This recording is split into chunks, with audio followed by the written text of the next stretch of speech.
Pasti kalau apalagi saya pulang ke Surabaya, saya pasti malam jam berapapun, jam 1, jam 2 saya swab. Kenapa? Karena saya juga tidak mau kemudian menulari keluarga saya. Jadi seperti itu Bapak Ibu sekalian, saya nyuwun tulung. Nah kemudian yang berikutnya Bapak Ibu sekalian, kenapa kadang kita harus sering bertanya, kenapa Tuhan menciptakan seperti ini? Saya berharap penyenangan usahanya apa?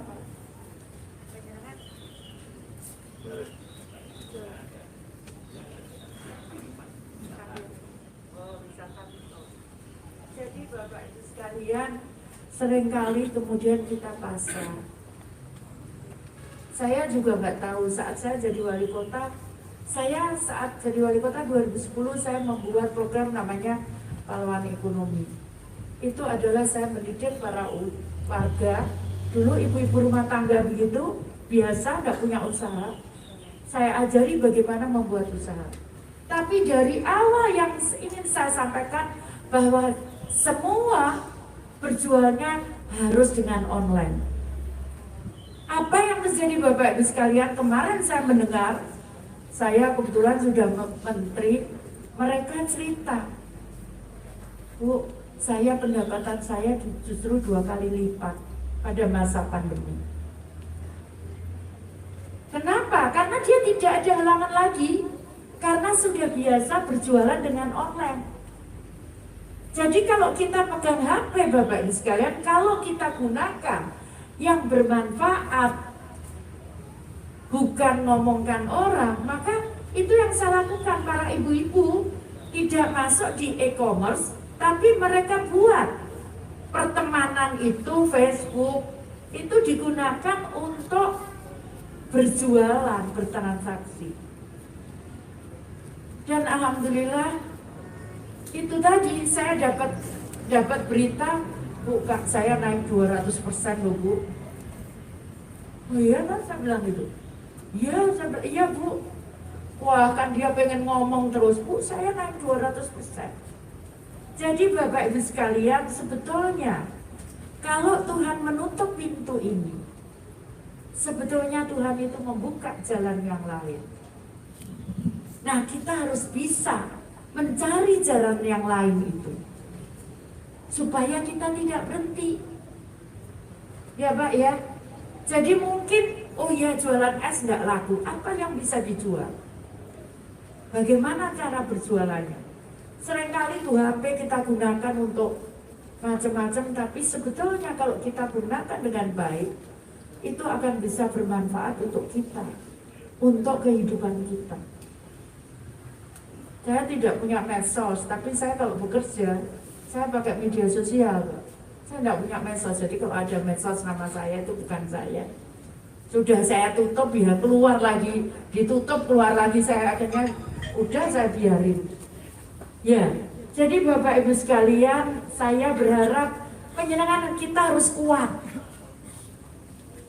Allah tidak akan memberikan cobaan di luar kemampuan kita. Jadi kita pasti kuat. Karena itu ayo kita bercoba bertahan. Bagaimana kita sekuat mungkin tahan emosi kita tidak sementara nggak nonggo. Nonggo ya kelar. Ya. Sementara mungkin ya karena nggak jualan, ayo dicari hal-hal yang bisa produktif supaya kita tetap bisa produktif. Begitu Bapak Ibu sekalian. Ya, ayo di sini banyak sekali yang bisa dikembangkan di Tuban ini. Cuman memang harus kita pintar-pintar cara mengelolanya. Kan banyak aren ya Pak ya. Dulu ya. Siwalan. Nah, coba dibuat apa? Coba kalau di rumahnya sekitar itu apa? Saya dulu ngajari, saya ya nggak pernah bayangkan itu Pak. Saya ngajari karena dulu harga sayur di Surabaya itu mahal sekali. Karena kita tergantung dengan luar. Akhirnya warga di Surabaya, kampung-kampung kecil, saya ajari nanam sayur dengan hidroponik. Apa yang terjadi? Dia bisa berjualan ternyata lebih-lebih. Bisa kejualan ke hotel, bisa kejualan ke swalayan, ke market-market itu. Jadi hotel semua itu dari sayurnya dari petani kami. Sekarang makanya turun permintaan sayur dari luar, turun sampai hampir 30%. Jadi Bapak Ibu sekalian, monggo Tuhan memberikan kita tangan, Tuhan memberikan kita mata, Tuhan memberikan kita telinga, Tuhan memberikan kita mulut. Mari kita gunakan semaksimal mungkin. Kenapa demikian? Karena saya ngurusi orang disabel, Bapak Ibu sekalian. Ada satu di pandemi ini, bulan apa ya? 3 bulan yang lalu kalau salah. Ada seseorang namanya Gading, masih anak dia, umurnya 17 tahun. Dia jadi tulang punggung keluarga. Dia seorang anak disabilitas. Dia nggak bisa jalan. Kalau di jalan dia merangkak. Kemudian dia nggak bisa bicara, bicaranya nggak jelas. Tapi setiap malam dia naik sepedanya, muter, jualan. Terus kalau ada yang pesan kopi, dia layani. Kemudian saya bantu, Pak, motor roda 3. Yang semula Gading itu pendapatannya 200.000 semalam. Sekarang ini 1 juta per hari. Dia setiap hari bisa nabung 200.000. Jadi Bapak Ibu sekalian, tadi yang saya sampaikan, pasti kita bisa. Tinggal kita mau atau tidak. Itu si Gading itu. Jadi dia sekarang sudah bisa menabung. Jadi dia terima pesanan, Pak, pakai handphone juga. Makanya tadi yang saya katakan, mari kita gunakan, punya handphone, kita gunakan. Jadi dia pesan misalkan di kantor kopi gitu, dia kirimlah kopi dari rumahnya. Ada yang pesen apa, dia kirimlah dari ke sana. Jadi seperti itu Bapak Ibu sekalian. Sekali lagi, tidak ada yang tidak mungkin bagi Tuhan. Semua mungkin asal kita mau. Jangan menyerah. Jangan menyerah, yang paling penting.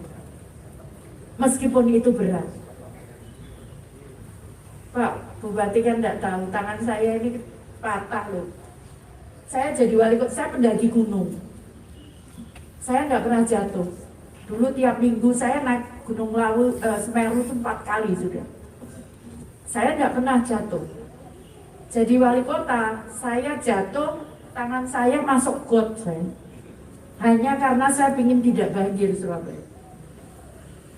Alhamdulillah nggak banjir sekarang. Saya jalani, saya masuk got, sakitnya ternyata patah itu sakit, Pak.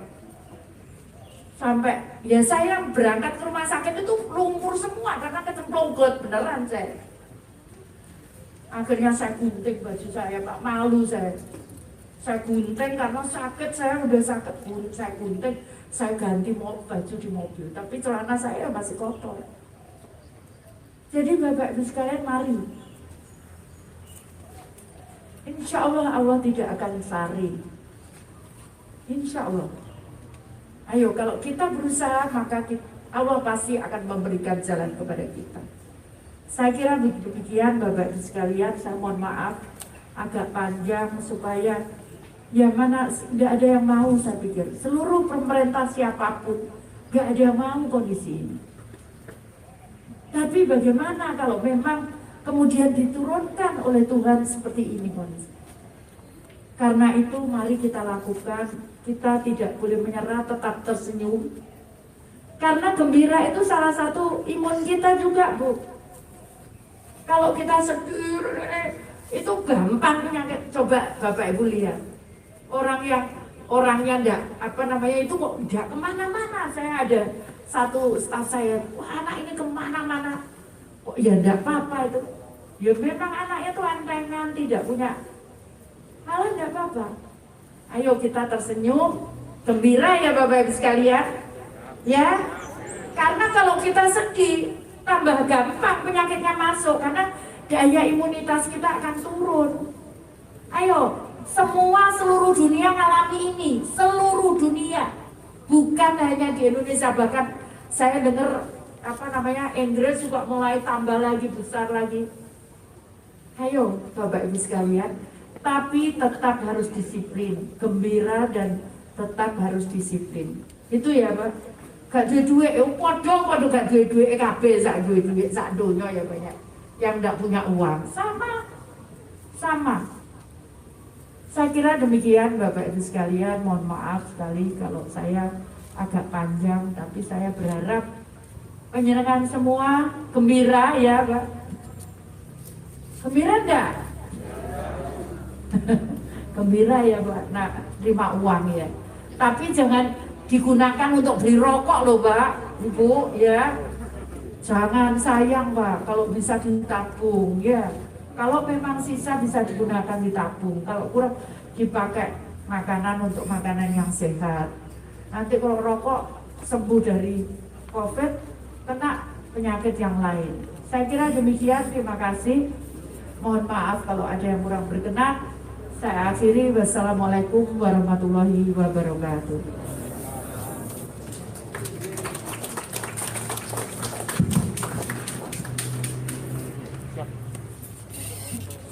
Bapak Ibu hadirin dan segenap undangan yang kami hormati, demikian serangkaian acara kunjungan kerja Menteri Sosial Republik Indonesia dalam rangka penyerahan bantuan sosial tunai pada siang hari ini telah kita laksanakan bersama. Terima kasih atas perhatian dan kehadirannya. Mohon maaf apabila ada kata-kata kami yang kurang berkenan. Selamat siang. Wassalamualaikum warahmatullahi wabarakatuh. Waalaikumsalam warahmatullahi wabarakatuh. Dan selanjutnya dilanjutkan dengan doorstop untuk media.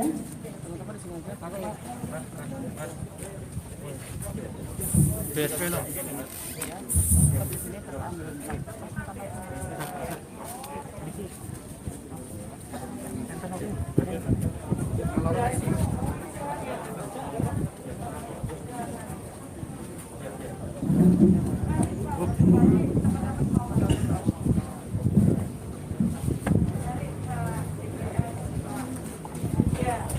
Ada yang mau ditanyakan? Ya Bu, terima kasih. Dan wakili teman-teman. Ini Pak, izin nama Menteri dari Kompas TV Bu. Ya, mau tanya terkait dengan mekanisme pemberian bantuan PSP dan beras ini Bu, bagaimana total jumlah keseluruhan ada berapa? Terus untuk saat ini sudah berapa wilayah yang sudah diberikan bantuan seperti ini? Terima kasih. Terima kasih. Jadi yang pertama saya ingin menyampaikan, pemerintah memberikan 3 jenis bantuan sosial yang dikelola oleh Kementerian Sosial. Ada bantuan yang lain dari desa, Kementerian Desa, ada yang diberikan juga dari tenaga kerja, dan ada yang bentuknya subsidi listrik, dan ada yang bentuknya subsidi gas. Nah, yang kita berikan ini dari Kementerian Sosial bentuknya ada 3. Bantuan bentuknya bantuan sosial tunai, ya, BST, itu karena ada dampak dari pandemi. Jadi kalau penerima BST pasti tahu itu sempat terhenti di bulan April, betul ya Bu? Betul ya Bu? Sempat terhenti di bulan April karena kan pasca Lebaran. Terjadi kenaikan pasca Lebaran sehingga kemudian dilakukanlah PPKM saat ini.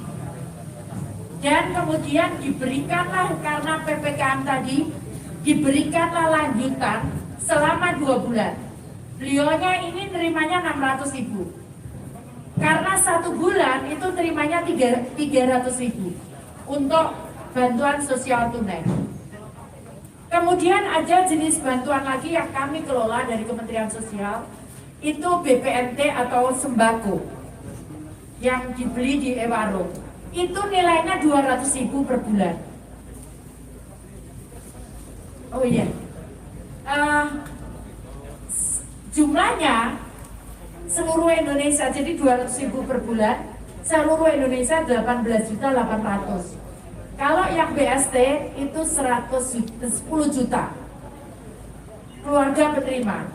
Terus kemudian ada satu lagi jenis bantuan yaitu PKH, Keluarga Harapan. Itu masing-masing karena itu tergantung yang ada di situ. Ada lansia, kalau di situ ada lansia maka nilainya beda dengan misalkan yang ada anak kecil. Ada yang disabel itu beda dengan ada yang anak SMP. Seperti itu. Nah, itu kita berikan Juli, Agustus, September, 3 bulan. BST kita berikan 2 bulan, Juli, Agustus. Kemudian BPNT kita berikan 3 bulan, Juli, Agustus, September. Masing-masing bulan 200.000. Kemudian untuk PKH, BPNT dan BST mereka menerima bantuan beras 10 kilo itu yang disalurkan oleh Bulog. Sedangkan penyalurannya yang untuk BST itu oleh PT Pos. Untuk BPNT dan PKH dilakukan oleh Bank Himpunan Negara Himbara. Ya, kemudian berikutnya adalah bantuan beras 5 kilo yang nanti yang mengetahui persis adalah Bupati dan Forkopimda siapa yang belum terima di luar bantuan ini. Ya, 3.000 pack masing-masing 5 kilo. Nanti Pak Bupati dan Forkopimda karena yang tahu persis yang belum terima siapa atau impact dari PPKM itu tidak bisa jualan misalkan, maka itu akan diserahkan oleh Bupati dan Forkopimda. Seperti itu 3.000 pack. Jadi artinya itu untuk menyusul yang belum menerima bantuan. Karena kalau yang terima bantuan, mereka sudah terima uang dan mereka sudah terima beras. Kemudian tadi yang saya sampaikan, yang penerima BPNT atau kartu sembako itu akan terima lagi sebanyak 2 bulan. Jadi 200.000 kali 2 bulan, jadi 400.000. Jumlahnya 18,8 seluruh Indonesia. Seperti itu. Oh iya, saya lupa. Ada tambahan 5,9 juta usulan dari daerah baru yang menerima BPNT. Jadi tadi kan awalnya hanya 18,8. Kemudian ada usulan baru dari daerah yang kepada kami Kementerian Sosial kemarin saya ajukan ke Kementerian Keuangan, alhamdulillah disetujui, kurang lebih 5,9 juta se-Indonesia. Yang itu nanti akan menerima bantuan sama 1 bulan 200.000 selama 6 bulan, jadi Juli sampai Desember. Begitu. Terima kasih, Bu. Terus selanjutnya, Bu, mungkin terkait pengawasan. Rohman dari Halo Pantura, terkait pengawasan agar bantuan ini tepat sasaran, ada tim khusus atau enggak? Terus imbas dari PPKM darurat ini, banyak PKL mungkin ada bantuan khusus dari Kemensos atau enggak? So ini monitornya bagaimana? Mungkin terima kasih.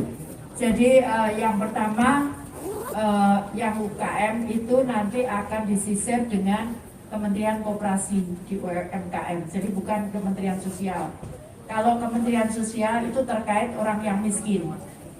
Namun kami juga menyerahkan bantuan yang tadi beras 5 kilo kali 3.000 pack itu yang kita serahkan kepada daerah untuk daerah menyisir mana yang dianggap dibutuhkan oleh daerah. Yang paling tahu adalah dan paling mengerti adalah daerah.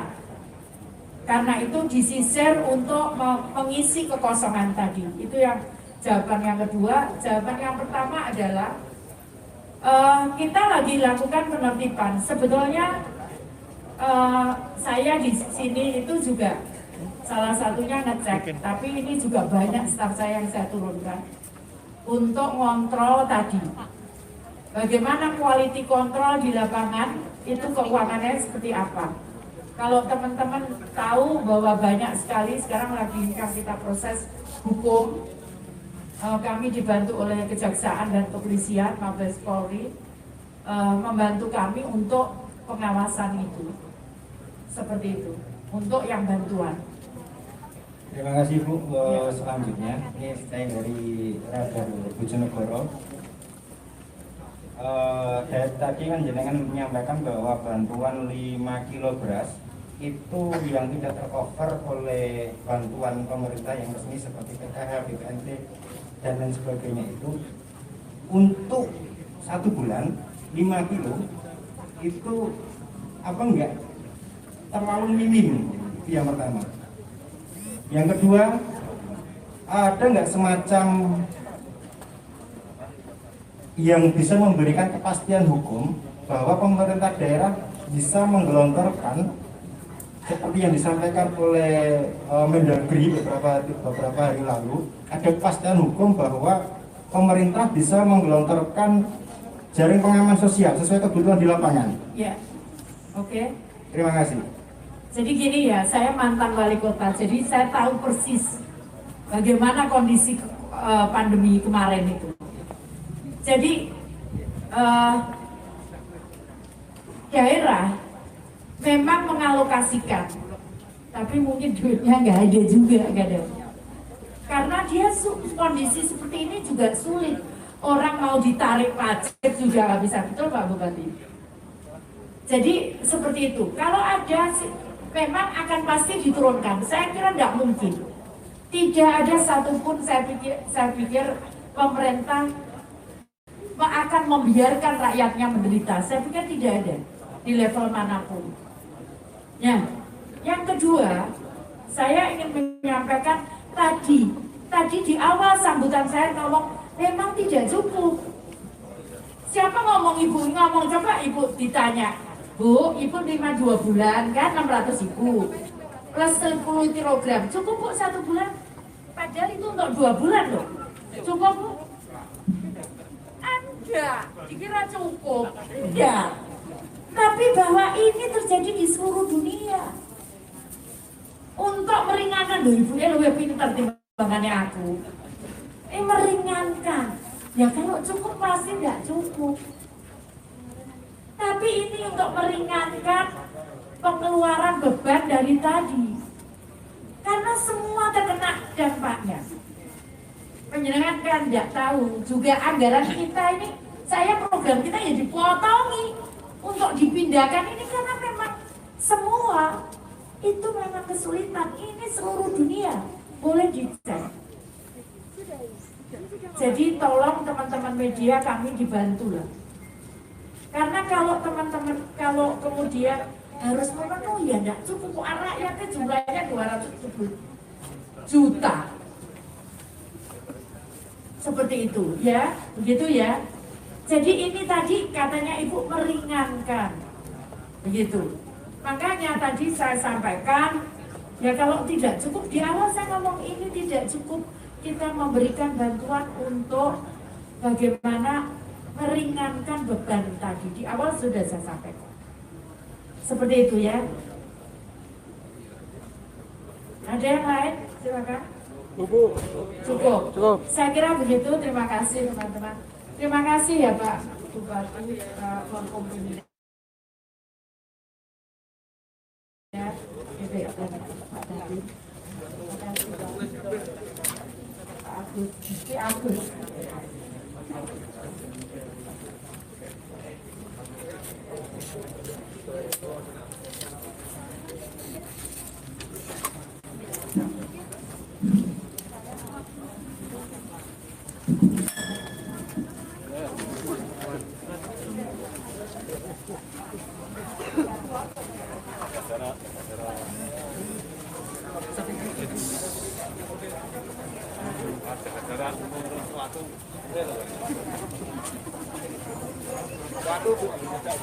Sama bapak itu diperlihatkan.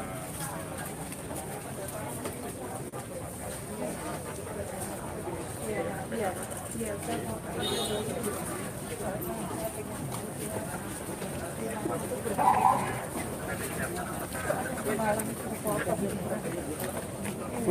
Bu, terakhir indikasi ada double gimana Bu? Kalau ada penerima double?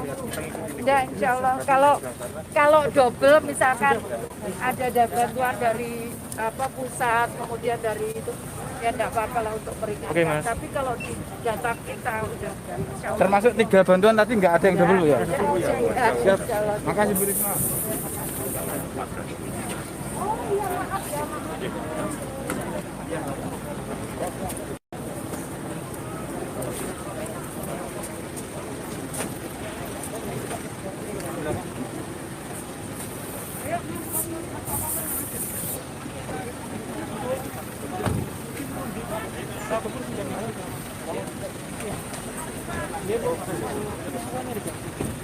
Merek.